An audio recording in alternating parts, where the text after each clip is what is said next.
dragi oameni, eu sunt Dima Dragă și ea este Petra Andreea. Bun, astăzi o să prezentăm evenimentele din weekend din 16-18 februarie 2024. Andreea, începe. Bun.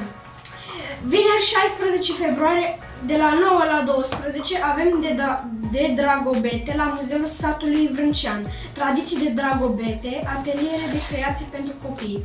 La secția de etnografie din Crângul Petrești.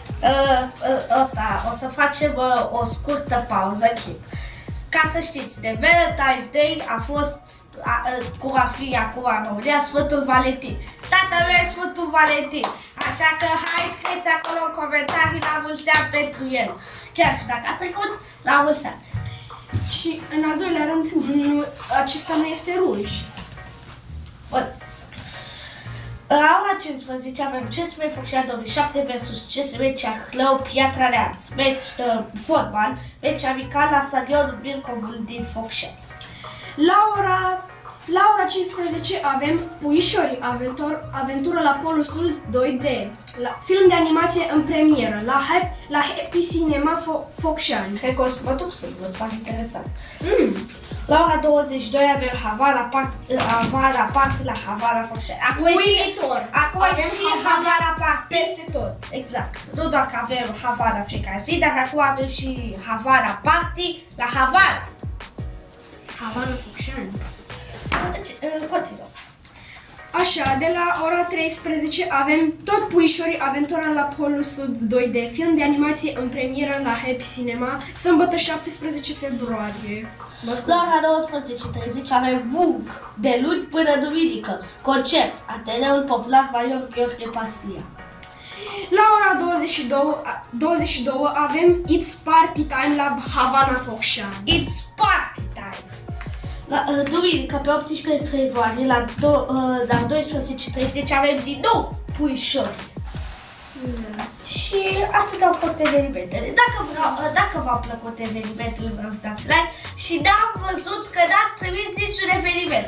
Comentați evenimentul vostru preferat. Acum este și timpul pentru Extra Time. Acum am văzut aici ceva pe spate foarte interesant. Cât a durat cea mai lungă partidă de Monopoly jucată vreodată într-o cadă de baie? Nu știu cât durează, dar vreau.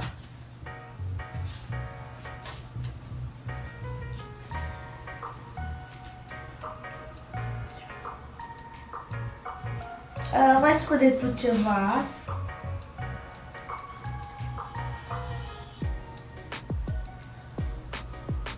În Japonia, accidentele sau crimele cu armă de foc se întâmplă atât de rar, încât este mai probabil să fie lovit de un fulger decât victima unui schimb de focuri. Așa. În Finlanda, renii sunt adesea vopsiți cu culori reflectorizante. Se speră că, în acest fel, animalele vor fi recunoscute mai repede de către conducătorii auto și că, prin urmare, se vor produce mai puține accidente atunci când acestea traversează carosabilul. Sunt vopsite. Cum? În Spania, bine cunoscuta pastă de dinți Colgate ar trebui să primească un nou nume, deoarece acolo Colgate înseamnă ceva de genul spânzură-te. O pastă de dinți spânzură-te. Ok, hai să vedem.